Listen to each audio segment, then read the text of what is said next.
demokrasi, lahirkan profil pelajar Pancasila. Belajar, bergerak, berbagi untuk negeri, kita menjalin kolaborasi.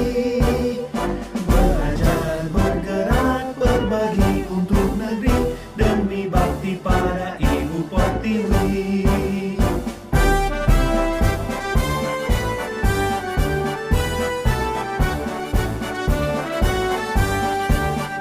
Bulatkan tekad. Ya Bapak. Siap. Terima kasih nih Pak, Bapak sudah berkenan menerima saya Pak pada kesempatan hari ini. Perkenalkan Bapak saya, suara Pak dari Cernaburi. Kebetulan saya berkaitan dengan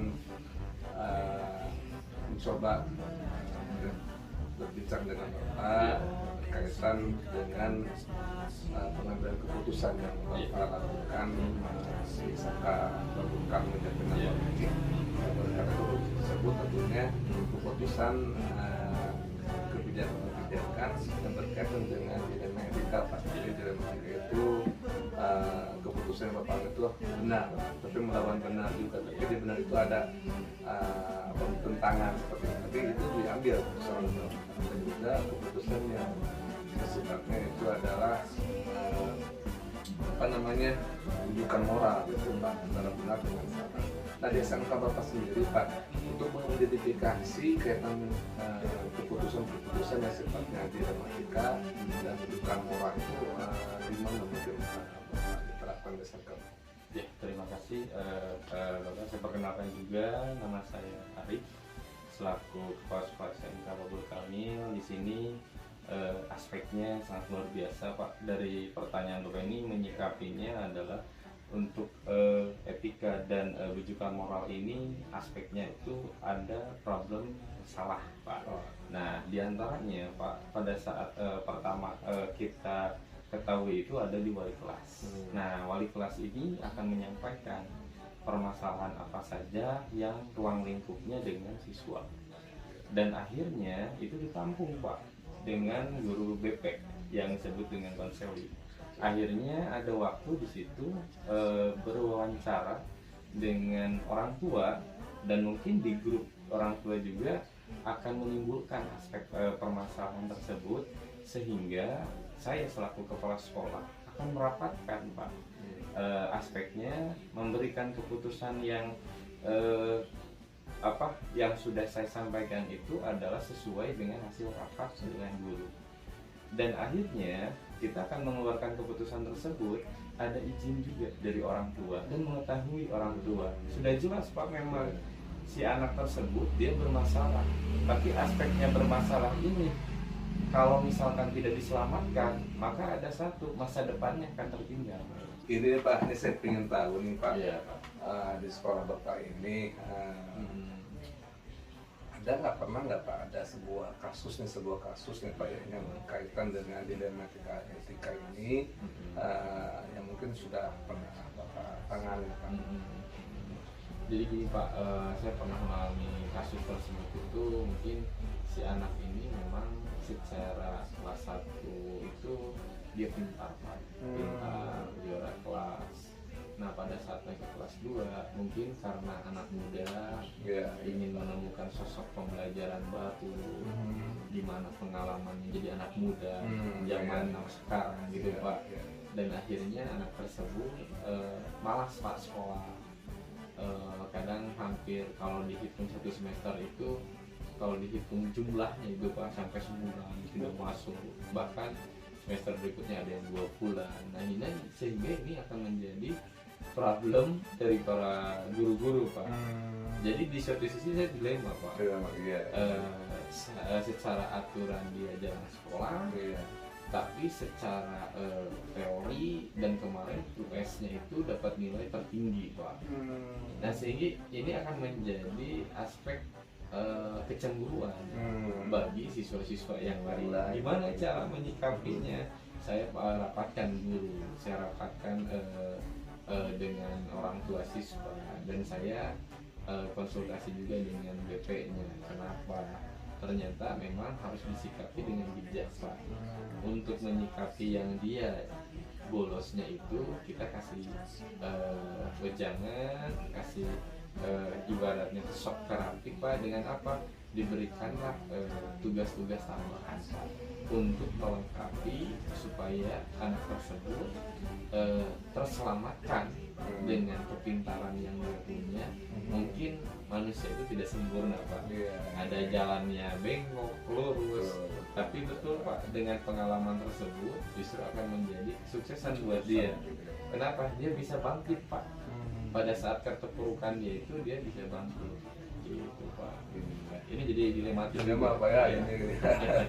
tapi mudah-mudahan jadi kesuksesan Pak. ya gitu Pak, gitu misalnya.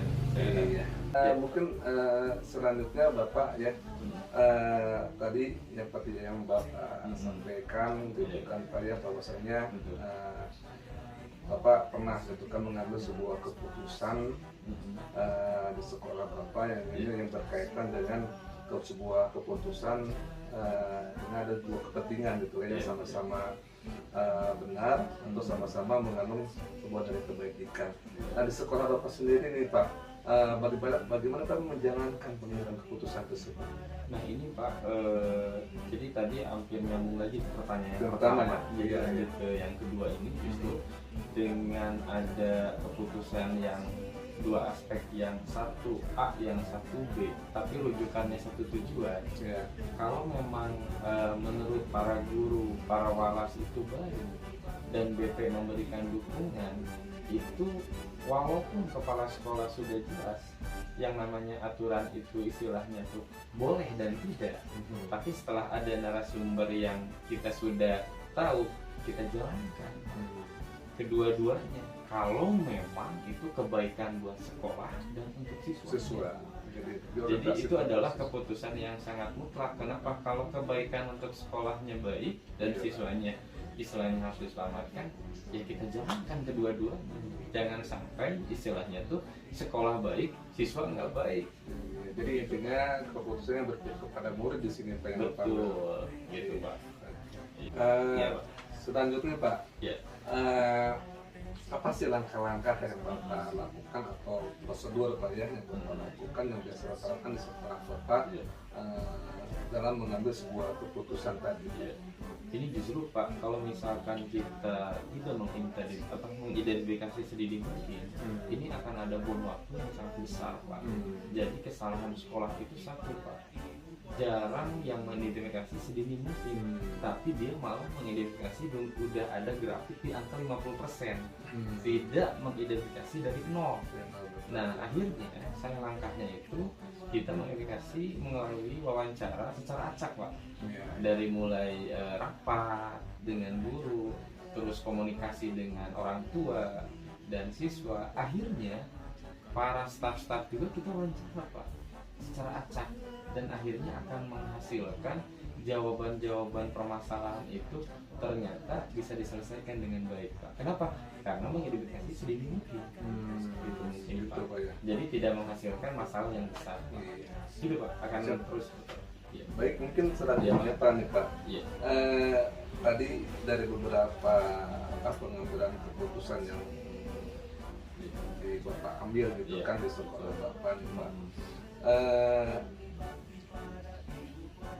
Anggap yang selama ini Bapak anggap efektif nih Pak dalam mengambil keputusan tersebut, apa saja nih Pak, apa saja yang Bapak anggap efektif dalam mengambil keputusan tersebut? Jadi gini Pak, kita harus bisa melihat dan menilai aspek permasalahannya Pak. Jadi kita jangan sampai menguntungkan untuk sekolah dan merugikan untuk siswa. Jadi jangan sampai sekolah itu pengen punya nama baik, tapi anak yang menjadi korban. Jadi kalau misalkan ibaratkan peribahasa itu jangan melihat sangkanya Pak, dengan pada dasarnya isinya itu jadi lebih baik, itu kenapa tidak? Nah akhirnya keefektifan itu akan dipilah dan dipilih itu Pak. Jadi mana saja permasalahan yang betul-betul kita akan selesaikan secara dengan baik, terutama memang aspek permasalahan itu sudah tidak bisa efektif lagi diselesaikan, sehingga kalau diibaratkan itu adalah buntu Pak. Jadi akhirnya tidak usah dibereskan dan tidak usah diselesaikan, makanya akhirnya dipilah dan dipilih. dipilih Gitu Pak ya, dari aspek permasalahan. Sehingga jadi timbulnya efektif. Gitu. Ya, baik Pak, mungkin selanjutnya nih Pak, dalam pengambilan keputusan yang Bapak ambil di sekolah Bapak ini, ada nggak sih Pak tantangan-tantangan yang dihadapi oleh Bapak? Justru Pak, kalau sekarang ini karena di era digital, era 5.0 ini justru tantangannya itu adalah yang nomor satu di etika. Nah, kenapa etika itu jadi posisi yang nomor satu? Karena aspeknya banyak Pak. Kenapa menjadi rujukan tantangan etika ini harus diselesaikan? Karena aspeknya itu ada dari wali kelas, dari guru, dari BP Pak. Tapi ini akan menjadi tantangan sekolah yang harus diselesaikan dengan baik. Beda Pak, tantangan tahun dulu dengan tahun sekarang. Beda tahun yang dulu dengan tahun sekarang lagi. Kenapa? Karena sekarang ini jangan disamakan dengan yang dulu.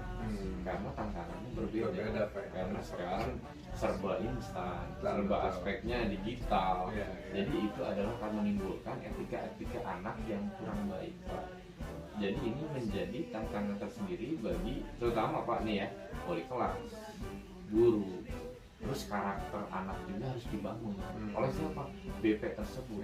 Ada masalah sedikit selesaikan, masalah sedikit itu dari konkur juga, semua aspek itu akan menghasilkan anak yang memang beretika dengan baik. Itu tantangan dari tantangannya Pak, perkembangan tentunya Pak, perkembangan sekarang, zaman sekarang teknologi itu berada semakin gencar, dinamis seperti itu. Bagaimana kita harus menyikapi kalau misalkan kita ditinggalkan digital, kita tertinggal. Tapi etikanya tidak ada. Nah itu dua aspek yang harus kita istilahnya terpilah dan pilih Pak. Gitu Pak. Mungkin gitu Pak ya. Baik Pak. Siapa? Baik Pak. Ya. Ini selanjutnya nih Pak. Ya. Dalam mengambil keputusan yang Bapak lakukan di sekolah Bapak Ya. akan jadi etika ini. Adakah jadwal khusus atau enggak Pak? Jadi yang di sekolah Bapak Bapak tentukan ketika pengambilan keputusan tersebut, terus apakah keputusan tersebut langsung diselesaikan di tempat atau enggak gitu Pak? Dan selanjutnya juga bentuk atau prosedur apa yang Bapak jalankan di sekolah Bapak dalam pengambilan keputusan tersebut? Jadi Pak, untuk menghindari hal-hal yang tidak diinginkan, maka kita akan briefing dengan semua stakeholder dari sekolah, dari mulai penjaga, semua aspek guru, staf, itu akan ada briefing terjadwal, udah ada briefing yang memang harus dilaksanakan secepat mungkin dengan aspek permasalahan yang tadi sudah disampaikan oleh pihak guru, wali kelas, dan BP tersebut, sehingga kita harus menjadwalkan, jangan sampai ada hal-hal yang kita tidak inginkan, khususnya pada siswa. Dan aspeknya itu akan menjadi permasalahan baru lagi kalau tidak ada briefing. Jadi semua stakeholder harus tahu Pak. Jadi aspeknya kalau misalkan sudah tahu, mereka harus bisa mengendalikan permasalahan yang ada di sekolah tersebut. Jadi kita dijadwalkan pada jadwal tidak langsung diputuskan pada waktu itu. Itu harus ada pada saat awal program sekolah. Sekali Pak ya, prosedural yang dilakukan di sekolah. Baik. Dalam pengambilan keputusan yang Bapak lakukan di sekolah Bapak ini Pak, untuk mempermudah keputusan tersebut Bapak ambil, ada nggak Pak pihak-pihak tertentu atau mungkin faktor-faktor tertentu yang bisa mempermudah Bapak dalam mengambil keputusan kaitan dengan diri etika ini Pak? Ya justru Pak, kalau misalkan kita mengambil keputusan secara single atau sendiri, itu aspeknya akan menjadi permasalahan baru Pak. Karena pasti banyak pihak-pihak yang akan membantu, memberikan saran, memberikan arahan bahwa keputusan yang saya sampaikan itu berdasarkan atas saran, dorongan, ide, gagasan, sehingga akan menjadi lebih sempurna Pak pada saat kita memberikan keputusan. Jadi jangan sampai keputusan yang single itu membahayakan lagi dan akan membuat permasalahan baru. Siapa saja Pak yang memberikan dan bantuan itu dari pihak yayasan, guru, staf, bahkan dari orang tua pun Orang kita tua. harus tampung Dari dengan orang apa adanya kotak saran. Jadi itu akan menimbulkan hasil yang maksimal, Pak. Oke, luar Gitu, biasa Pak. sekali ya. Jadi banyak orang yang terlibat di sana, Pak. Iya, betul, Pak. Baik, nih selanjutnya mungkin Ya. Pak nih, ini terakhir mungkin Pak Iya, ya, siap, Pak. wawancara kita hari ini dan mendengarkan nih Pak. Iya. Dari semua yang Bapak sampaikan tadi nih Pak, Iya. kira-kira ada pembelajaran apa nih Pak yang bisa dipetik atau yang diambil hikmahnya nih Pak ya dari pengalaman Bapak ini dalam mengambil sebuah keputusan dilema etika. Iya. Sebetulnya Pak, kalau secara pribadi itu kegagalan adalah kunci sukses dari yang tertunda.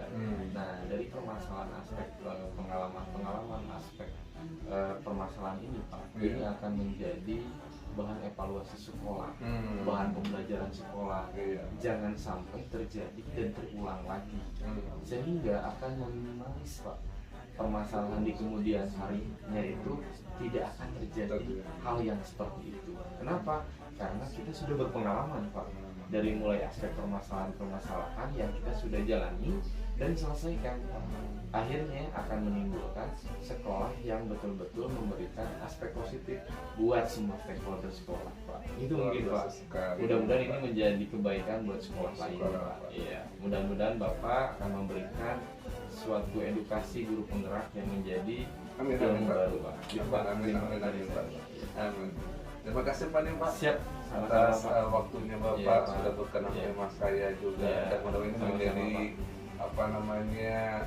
motivasi bagi saya juga Betul, Pak. dan menjadi Betul. pengetahuan juga Pak masa Iya. buat saya juga dari pengalaman Bapak memimpin di SMK Babul Kamil. Saya Iya. doakan juga mudah-mudahan Iya. Bapak terus selamanya sehat Pak dalam memimpin Amin. SMK Babul Kamil ini Iya. dan Babul Kamil terus Iya. semakin jaya Pak ya. Amin. Iya. Baik, terima kasih Pak ya. Iya, sama-sama Pak. Tekad kuatkan hati, negeri ini memanggilmu kawan. Belajar bergerak berbagi untuk negeri, guru penggerak majukan pendidikan. Guru penggerak menghamba pada murid, kreatif rancang pembelajaran. Hargai potensi, tingkatkan prestasi, lahirkan profil pelajar Pancasila.